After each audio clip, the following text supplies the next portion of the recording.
Hello, people of the internet. Sorry it's been a while since I've gotten back to this channel and actually uploaded some content.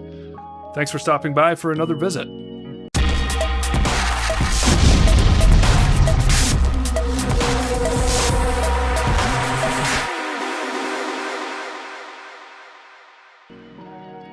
Today I want to talk about authenticity as it relates to the Christian life. One of the reasons for that is that it's a word that I've often heard in a way that causes me a lot of annoyance. This is a shame because there's nothing innately wrong with the word. In short, what I think the word authenticity means when applied to a person as a trait is that an authentic person is able to really let you in on what's going on in their heart and mind. They're honest and transparent when they need to be.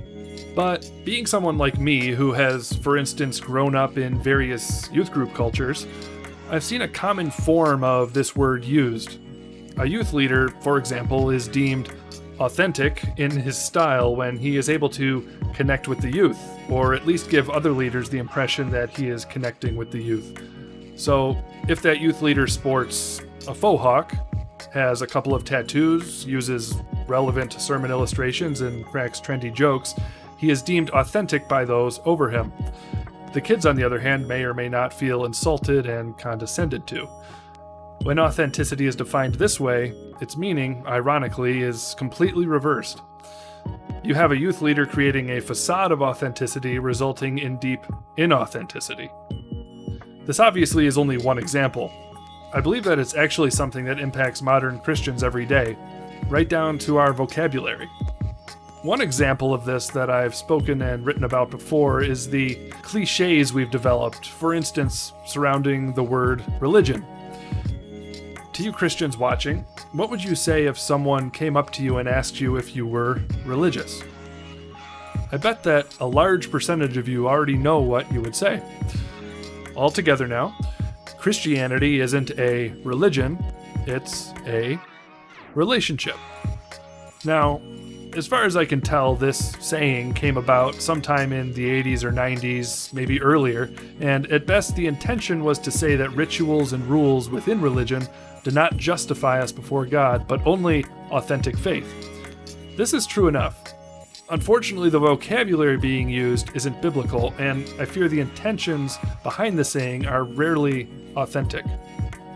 Religion is a neutral word in Scripture and is basically a synonym for worship.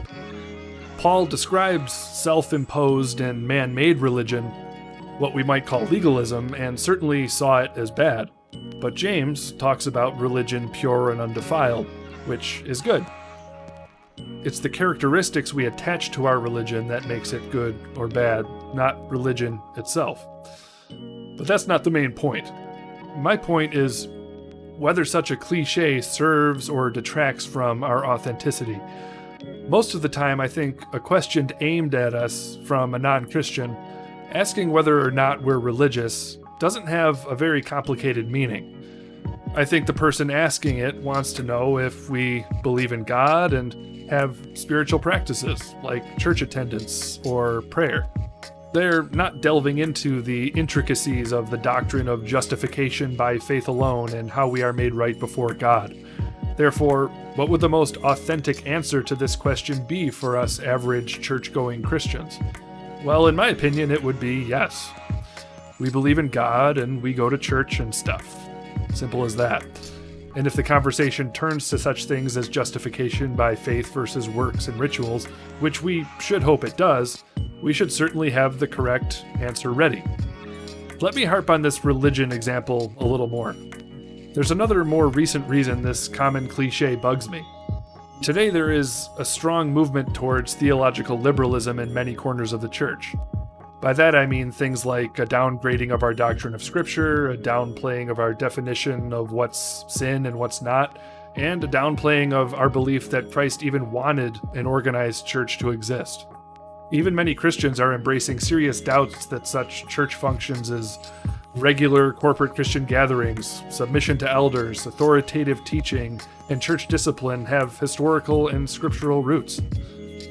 While I will always embrace a belief that salvation by grace alone, through faith alone is true, these imperatives are just as biblical. Therefore, there are many who say that They are spiritual and not religious, and they are not making a statement about grace alone through faith alone.